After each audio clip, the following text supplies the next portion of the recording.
20 metres all the way up there. Those bikes are bottoming out. They can't set the suspension for that braking into the hill there, because if they did, it'd wreck it for everywhere else. Well, it went too deep, I thought so. I saw that flash and I thought, gee, that looked really hot into there. Once again, as I said, Carter, he is working so hard, Lorenzo, giving everything the bike's got and then some. Yeah, well, he's probably trying to get away from number 6 here, and Crutchlow also, as we said about earlier, being held up. You can tell he's running into the corners much faster. One line through this section, it's impossible to pass through here. He's going to have to somehow try and do it on the brakes. Yeah, the trouble is, if you do down into turn 11 before that back straight, then he can quickly mug you as he heads along that 3/4 of a mile back straight. You're looking back now from the lead bike. Fastest bike down the straight has been Dovizioso on the Ducati, 340 kilometres an hour. What's that? 212. 212 miles an hour, and I can promise you, and we're going to ride with them down here now, it would blow you off the back of the motorcycle. It is just obscene, absurd, but so exciting. Okay, well, this was what we expected of these two. Has Marquez got the consistency, because that's what he's going to need, the strength and everything else that goes with it. Now, Danny Pedrosa is the smallest guy out there, but probably pound for pound he's strongest. Look at that great big moment there for Cal Crutchlow. Manages to get it back in front of Valentino Rossi, but Bautista was the beneficiary there. Bradle let off the hook. He managed to pull it up all right. There is lots of runoff here, Steve, as we've talked about asphalt-wise. Take us through well, it. He's just having a dive on the brakes. Just didn't work. Unfortunately, I think Cal was trying to do what we said, get it under the brakes there, ran in there too hot. And once you've gone in, there's no way you can keep the brakes on when the bike's lent over. You had to stand it up and run wide. Fortunately, around this circuit here, there is a lot of tarmac runoff before you get to the gravel, so that helped him out a huge amount. Now, is he going to be able to do a Rossi? We saw pretty much the same thing happen in Qatar with Valentino Rossi. Is Cal Crutchlow going to be able to battle his way back? He's definitely faster than Stefan Bradl, but he was getting frustrated. And as I said to you and Matt down in the pit lane there, Cal was saying yesterday that, you know, they've got the bike set up so it will stop, but the better it stops, the harder it is to change direction from the top of the hill here all the way down to 11. Yeah, that's what you have to work out. What part of the track do you sacrifice? And there is so many big stops around here. Everyone has been working on stability under brakes.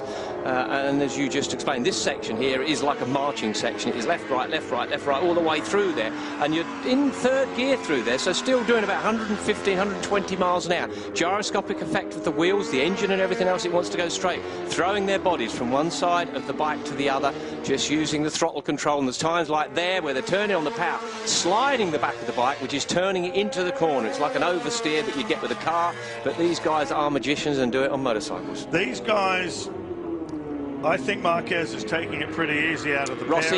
Yeah, he's got that spot back, has he? Yeah. Now, but this is the point. If he's made that pass, can he make it stick? Has he balked Bautista enough, or will Bautista be able to get better momentum out of there and smoke him? We'll find out as we get 3/4 of a mile down the track and hit the brakes. Here we go. Bautista on the left, Rossi on the right, and Dovizioso right behind. And, yep, there you go. Dovizioso that time took the bitter pill of trying to brake a little bit too later on the outside, ran too deep in there, but he's doing a good job, I have to say. Valentino Rossi would not expect a Ducati to be right up his exhaust pipe. Yeah, he's not happy about it because it this was the move that we didn't see. That was when Cal got through number 19, Bautista. Job done, Uwe Poncharal, team boss there, and you just saw Cal's dad just on the other side of the screen there, doing the lap boards and watching his boy Cal Crutchlow now back in the hunt again. These two Hondas at front. You've got to say, Steve, the guy that wins this will be the guy with most tyres at the end.